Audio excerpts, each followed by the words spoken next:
Paul wasn't at today's get-together. Where was he? Is he sick? Working, as usual. Does he always work Saturdays? Sometimes, yeah. There was some minor emergency, and he was needed on site. Hopefully he can make it the next time. As I suspected. What do you mean? What did you suspect? No rest for the poor, as they say. I guess it can't be helped. When you're poor, you need to work as much as possible to make ends meet. I read in a magazine the other day that some poor people work up to 20 hours a day, 7 days a week, and they still can't afford to put their kids through school. I knew that was the case the minute I laid eyes on your husband. I said to myself, that man looks like he doesn't have a penny to his name. None of my business, though. I'll stay right out of it and keep my opinions to myself. That just now was keeping your opinions to yourself? Sounded like you've already made up your mind about him and our family. I'm just saying. I'm a good judge of character. I took one look at him and thought at once that he was probably doing 3 or 4 jobs to put food on the table. You poor guys. If you ever need anything, cans of soup, the odd lasagna now and then, you just sing out, okay? We can't have you all starving to death because of pride. There's nothing wrong with asking for a little help from those more fortunate than you. I see. Thank you so much for your charity. He's nothing like my Oliver. I bet your husband doesn't have a single piece of clothing worth more than a few dollars. That's the impression you got? Interesting. Paul doesn't care about fancy clothes, or anything fancy for that matter. He never has. Clearly. But don't judge him just because he's not interested in expensive clothes. Steve Jobs used to wear his scruffy jeans and his skivvy to product launch events, where everyone else was in suits. He didn't care either. Janet, it's okay to dream, but to compare Paul to Steve Jobs, that's a bit of a stretch, isn't it? Don't you think it's just a bit forward to assume someone is dirt poor without knowing everything about them? Sorry. As I said, I'm an excellent judge of character. I only need one glance to sum someone up. That's just the way he looked. I'm sorry. I didn't think poor people had any feelings. What? Are you reading your own text? What you're saying is borderline hate speech. Please stop insulting me. What's wrong with calling poor people poor? Do they get offended? What if I call the horse a horse? I'd be right. The horse would think, yes, I'm a horse. You're right. Did you never hear the saying, don't judge a book by its cover? There's another saying that goes, appearance is 9/10 of the law. Thank you. I'm beginning to understand where you're coming from. Please, go on. Isn't it natural to look down on the poor? I mean, if they didn't want to be poor, they could stop it, right? I can't help feeling they're just being lazy. You're a housewife, right? Have you ever worked a day in your life? Me? Oh, good heavens, no. Ew. I don't think I'm suited to getting my hands dirty.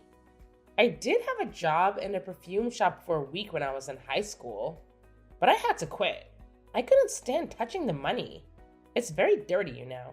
I read in a magazine that you can catch all sorts of diseases from touching money after other people have touched it. You should probably think about what you're saying a little more. Those kind of general statements can be really hurtful. My Oliver works for Prescott Chemicals, the biggest chemical producer in the state, one of the biggest in the whole country. And he's not actually making this stuff. Of course not. He's one of the top executives. We're so happy. Life is good. Don't you think it's better to have money for the children? I can't imagine growing up with poor parents. I shudder to think what their suffering must be like. My heart bleeds for them. Give it a rest, would you? You think I like hearing this?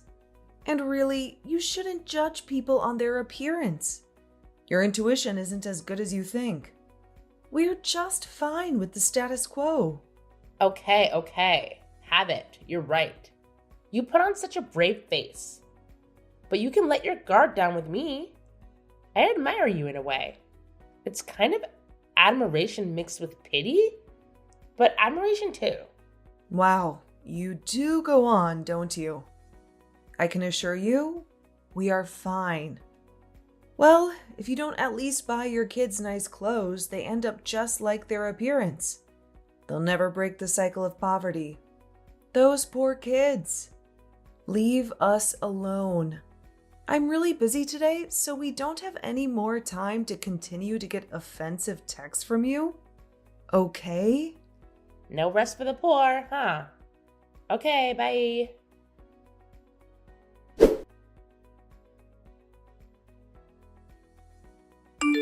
Montana, have you got a moment? Did you take my family's name off the list for the next gap together? Why did you do that? Oh, I didn't think you'd be able to make it. What? Well, you guys are struggling to get by, so I just assumed the fee we collect from each family would be a bit much for you guys. I didn't want you to have to break the bank to come. That money would probably be better off spent on the kids, wouldn't it? I thought I'd spare you the shame and embarrassment of having to tell the others the reason why you couldn't make it. And don't worry, your secret is safe with me. If anyone asked, I'll just say that one of your kids has the flu, something like that. You should be thanking me for looking out for you. I've got your back, Janet. And I mean what I say about you guys asking for help. We're always ready to lend a hand to the less blessed in our community. What are you talking about? Don't just go assuming things without even asking, okay? Our mothers have asked me why you would do such a thing. Well, I just don't like poor people. I want to help you realize that it doesn't have to be this way. I said we'd help you if you needed it. But it's more to help you realize the situation you're in and help push you into action. I don't like the poor. They bring me down every time I see them. By some miracle, you've managed to make your way into our group. I thought it was very odd. Such a poor family being a part of our group. But it is what it is. And I'd like you to try and pull yourself up from the poverty you're in. It can't be very pleasant living like that. I'm not following you at all. You've imagined some poverty-stricken family that you seem to have conflicting feelings about. All 100% of creation of your own mind. Based on nothing but seeing my husband wearing clothes that weren't designed by some famous Italian. You know nothing about my family. You just made up your mind about us based on nothing. And now you won't even keep me in the loop on school events? Taking me off of the list of participants? That's going too far. I've had enough of this, Montana. I will not tolerate the poor being a part of our circle. It's not right. Either you do something about your situation or you're not welcome. It depresses me seeing you and your bedraggled husband. Those poor, poor children. My heart breaks. It's best you don't come to any more meetings. People really don't want to rub shoulders with your type, and they literally don't want to rub shoulders with your husband. Our designer clothes might get dirt on them. That's enough. You don't have a shred of common decency in you. All this acting like you want to help, and then the next text you send is a direct attack on my family and your preconceived notions of how we live our lives. I could say the same about you. You could? How so? You're dirt poor, and yet you think you have the right to join our group. That's not how it works, Janet. You're being very presumptuous to think we would welcome someone of your low status into our group. Some of the families in our circle are practically local royalty. Have you ever seen the kind of cars the children are dropped off in? I still have no idea how you managed to send your children to our school. It's a total mystery. Is there some kind of outreach program? A secret scholarship for the poor that I'm not aware of? That really is enough. Your lack of grace and compassion is mind-blowing. How did you become such a snob? Mind-blowing? I think you'll find my way of thinking is the majority. I have the support of all the other mothers in the group. You're the lone wolf. Need I remind you that my husband is an executive at one of the biggest companies in the state?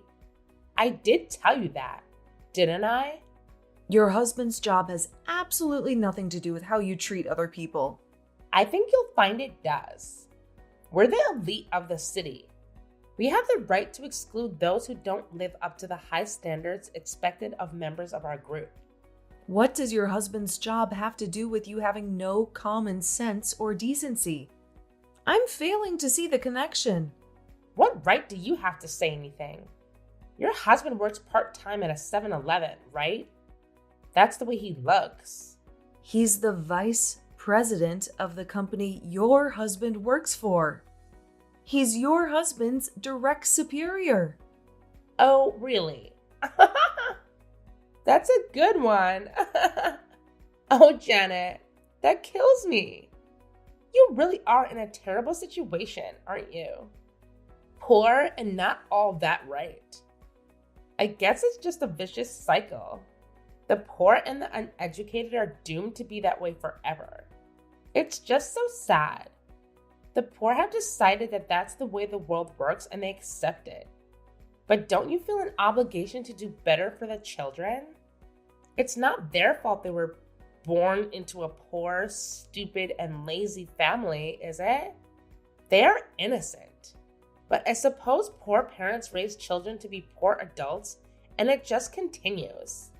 Endlessly. Do you ever stop harassing people? Who gave you the right to talk to people like that? I'll say it again. My husband is the vice president of Prescott Chemicals. He's your husband's boss. What? Yeah, right. It's a family business. The whole company and all of its subsidiaries are owned by Paul's family. Did you ever ask what my family name is? I've seen it written on school lists before, but it's a common enough name. There are 2 or 3 other Prescott families that are in the school. Nothing out of the ordinary. And those families are rich. The kids are dropped off in McLarens and Bugattis. Those 2 or 3 families are all part of the same Prescott family. One of the fathers, Paul's cousin, is a board member, and one of the mothers, Paul's older sister, is the CEO of the pharmaceutical branch. There are actually 2 more families you may have overlooked. Margaret Wake. Of course I know Margaret. She's been the head of the PTA for the last 3 years. She's Paul's little sister. She's also a board member. Karen Evans. The area school commissioner? Paul's cousin. She also owns 30% of the entire company. Oh, God. I knew your husband was working there. I just didn't say anything. Paul says he's a great executive and a generally nice guy. I didn't want to cause any problems between our husbands when they seem to have a genuinely good working relationship. No need to burden them with such trivial nonsense. But you've gone too far, Montana. Your prejudice has made you into a nasty, toxic person. You're lying. You aren't serious, are you? You're just making this up out of spite. Right? I'm not making up any of it. Until now, I didn't see the need to make this information public. But I won't be the target of your personal crusade against the poor. You seem to be bent on broadcasting your wealth and self-perceived elite status to anyone who will listen, while looking down on those less fortunate than you. And yet my husband has been your husband's boss all along. And you will have, of course, heard the name Hugh Prescott II. The president. Yes, of course. Think about that for a moment. Is he Paul's father? You got it. You gotta be joking. This is just your last-ditch attempt to salvage some dignity, right? I'm dead serious. I'm actually surprised you haven't heard all of this before from some of the other mothers. Most of them know about my family. Well, why am I the only one who didn't know? It's very amusing to watch, actually. Whenever you badmouth my husband and my family at meetings, The other mothers all stare awkwardly at the floor. At first, it was baffling as to why you didn't notice. But now I can clearly see that you're so stuck up and established that you are incapable of noticing anything that happens around you. It's like you're in a little bubble. All you can hear is your own voice. I didn't know. Why didn't anyone tell me? You only moved to the city last year, right? I guess you just didn't ask enough questions. Didn't care about others? You'll have to ask yourself that one. But you took one look at my husband and decided he was poor. Didn't care for the children. And we were doomed to live our lives in poverty. You badmouth me and my family without knowing anything at all. I haven't ever told Paul about how degrading you've been to me and my family. But this time, I can't keep my mouth shut. I can't let you get away with this. No. Wait a minute, Janet. Don't do that. That's not a good idea. We don't need to get the husbands involved. We can sort this out. Just you and me. This can't have any effect on my husband. He hasn't done anything wrong. This is between you and me, right? Your husband has done nothing wrong. As I said, Paul and the rest of the board are very happy with him. He's an excellent worker. But I'm going to tell Paul about this. It's all here in your texts. And don't try to delete any of them. I've already taken screenshots of this entire conversation. I'm sorry. Please don't tell your husband. It'll open up a whole can of worms. Please, let's just talk about it. You and me. What do you say, Janet? Can a girl get a second chance? But it isn't just me, is it? There are other mothers who avoid you at all costs. What other things have you done to make people stay out of your way? People avoid me? Absolutely. And you haven't even noticed? Most other mothers don't want to be in the same room as you. You're living in a dream world where you can only hear your own voice. Nobody wants to be anywhere near you. Have you really not noticed that people say as little as possible? That everyone has an excuse to leave when they have to talk to you? I did think that the children in this town do get fever more than other places. Why do people avoid me? I'm nice to everyone. I'm always organizing school events. I thought I was popular. I'm wealthy, dress well. What's not to like? Just being rich doesn't automatically make you popular. Why would you think that? Most of the families that have children that are in school are wealthy. It's a level playing field, and yet you seem to think you're at the top. What makes you think you're better than everyone else? Or is it some insecurity that makes you want to assert dominance over those less fortunate? You thought my family was poor, so you focused all your attention on me. Did it make you feel better to be so patronizing? Oh, and Montana? Just one more thing before I let you go. What else could there be? I know you've been seeing the third grade teacher, Mr. McCarthy. What? What are you talking about? There are witnesses and photos. That's an outright lie. Oh, really? They've been shared amongst the mothers group. Everyone's seen them. There's no doubt it's you. Some of them are very damning for a married mother. They could be extremely problematic should they fall into the wrong hands. If someone should, I don't know, forward them to your husband? Everyone has seen them. Yep, every single mother in the third grade. So, should someone with a grudge against you choose to get a little revenge, well, it would be very easy, wouldn't it? I'm not saying I'd do such a thing, but who's to say another mother wouldn't do it? You aren't very popular, so I wouldn't count on everyone keeping quiet. I'd be very worried if I were you. There is plenty of evidence. I'm thinking I should go and have a talk with the principal. What do you think? No, don't do that. This can't be happening. You're trying to trick me, right? This is an elaborate plot to get back at me for looking down on you and your family. Right? Janet! I couldn't dream up such a trivial storyline if I tried. I'm afraid it's all 100% true. Karma, Montana. The world has an uncanny way of delivering payback. But it's simple, really. It's just a natural reaction to how horrible you were. If you hadn't treated people so badly, people wouldn't hate you. Simple. Easy to understand. Wait. I haven't been having an affair, and I had no idea about your husband and his family.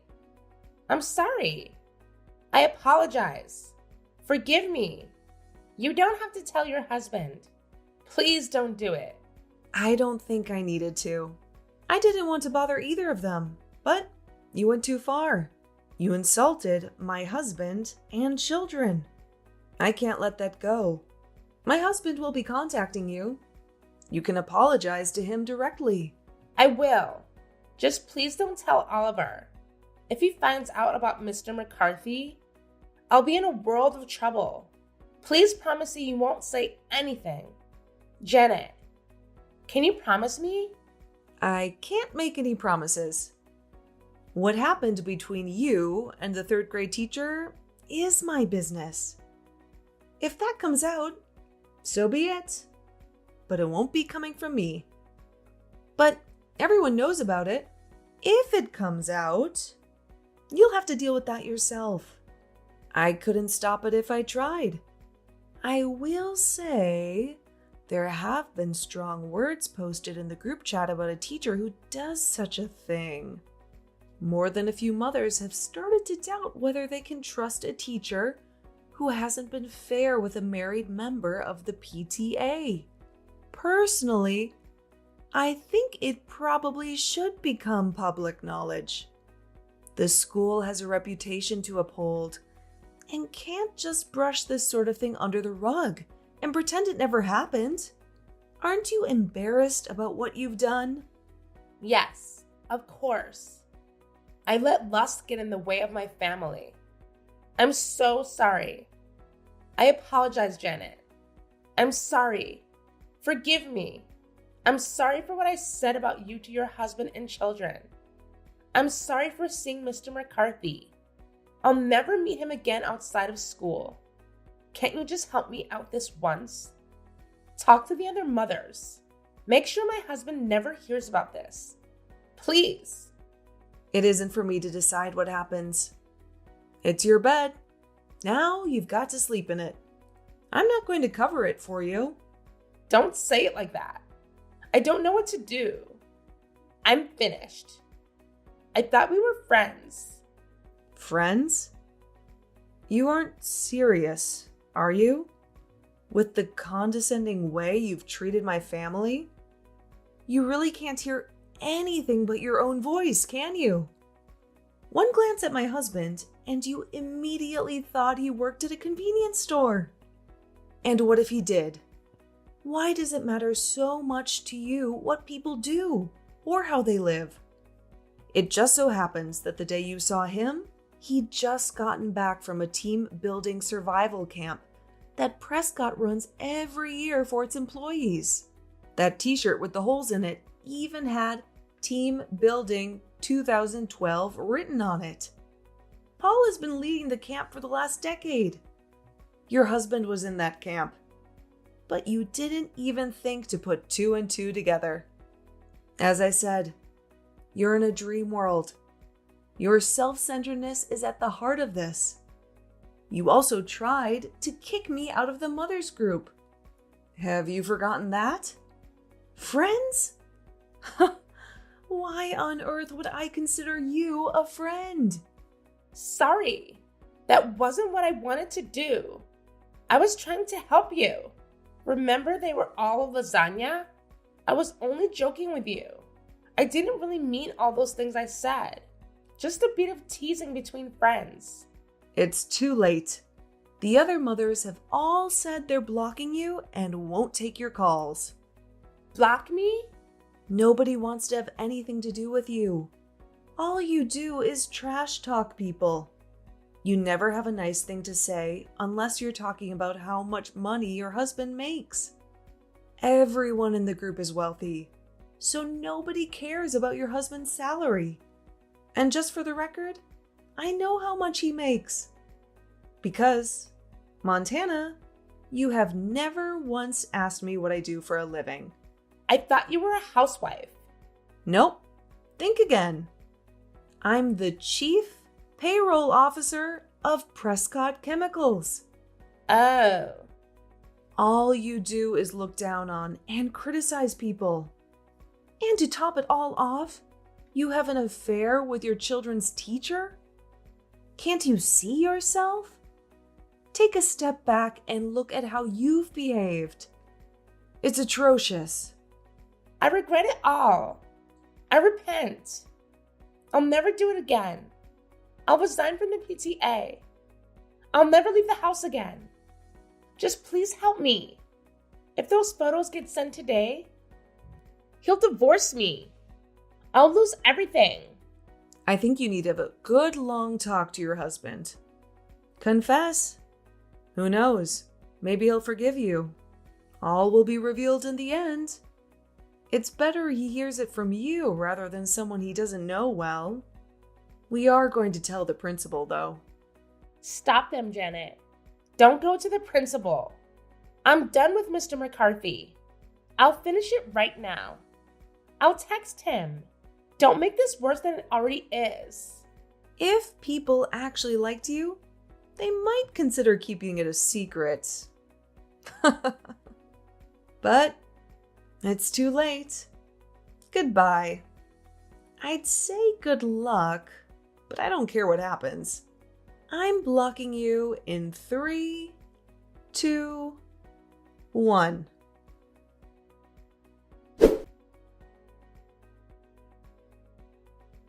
Montana started trying to butter up the mothers of her group by sending presents and overly flattering handwritten letters.